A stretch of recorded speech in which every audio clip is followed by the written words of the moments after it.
Yeah, this new champagne socialism always fails, but old-fashioned capitalism always succeeds. That's my take. Joining us now, we welcome back Ohio gubernatorial candidate and our friend Vivek Ramaswamy.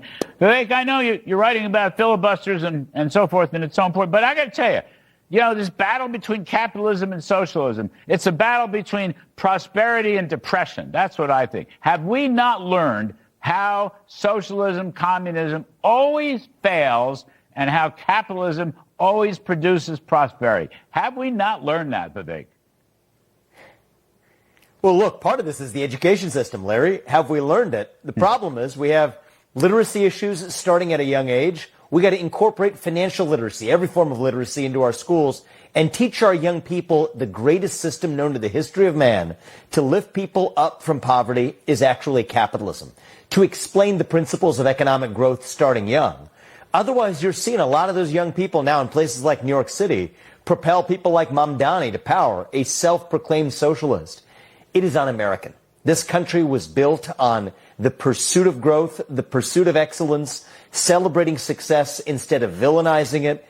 And are there legitimate concerns about bringing down costs in this country? Absolutely. But the way we do that is actually by unleashing the supply of energy, of housing, of reducing government spending and the taxation burden.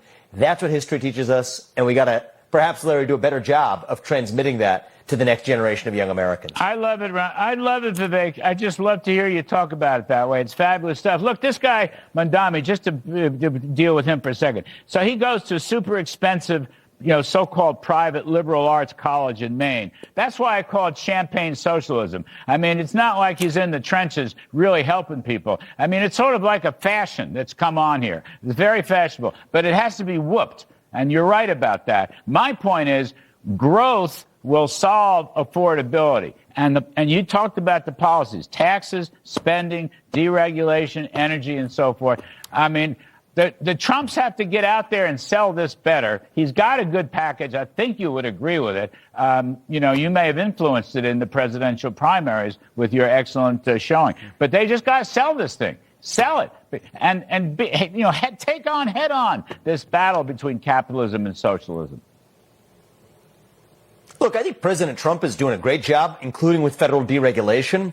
What I want to see more from the rest of the Republican Party, though, Larry, is to bravely and courageously actually make the case for capitalism. Yes. I don't want to see the GOP turn into another capitalist apologist party where the left has gone outright socialist and then the right somehow becomes a little less socialist and we're arguing about those kinds of questions about which subsidies instead of which ones. No. We don't want left-wing socialism. We don't need a new form of Republican socialism. President Trump's done a great job at the federal level. But at the state level, there's a lot we can do to embody those changes. You want to bring down those electric bills? Produce more energy, starting with natural gas. You want to bring down the cost of housing? Get the red tape out of the way, the land use restrictions that gets in the way of new home construction. Slash property taxes while you're at it. That reduces the cost of ongoing home ownership. And if you don't like inflation, I don't, nobody does, above a 2.5% level. It's not something we want in this country. You want to fight inflation? The root cause is stop spending so much money as a government. And the federal government and the printer machine went crazy under President Biden. We got to learn that lesson. And as Republicans, as you say, talk about it more. Absolutely. To wear on our sleeves free enterprise, to wear on our sleeves that we're proud of economic growth, that wealth creation is a good thing, that we want more people participating in it, including young people participating in stock market growth. That's something we need to improve in this country, too. But those are the solutions I want to see the rest of the Republican Party actually embrace. President Trump's doing his part, but it's up to the rest of us now to turn those pro-capitalist solutions into reality rather than falling into the trap of apologizing for free enterprise, which is the left's mistake. We don't need another anti-capitalist party in this country. No, fabulous, Vivek. Fabulous stuff. Really terrific stuff. Well done. Well said. Last one. Just let me pick your brain. Last one. There's an H-1B visa debate going on in the White House. I'm sure you're aware of it. President Trump is saying, look, we need some of these workers for a while, but we don't need them forever, but we should hang on to them for a while. Other people don't want them out of the country right away.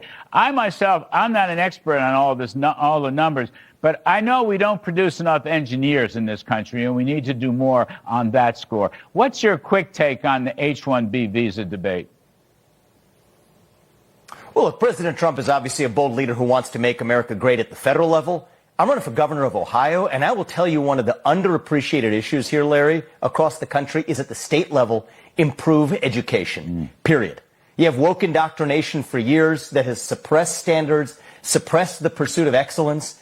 You want to actually improve math and science and engineering grads in this country? Start young. Third grade literacy. If you can't read by the end of third grade, you're not going to fourth grade until you can. I'm bringing that to Ohio.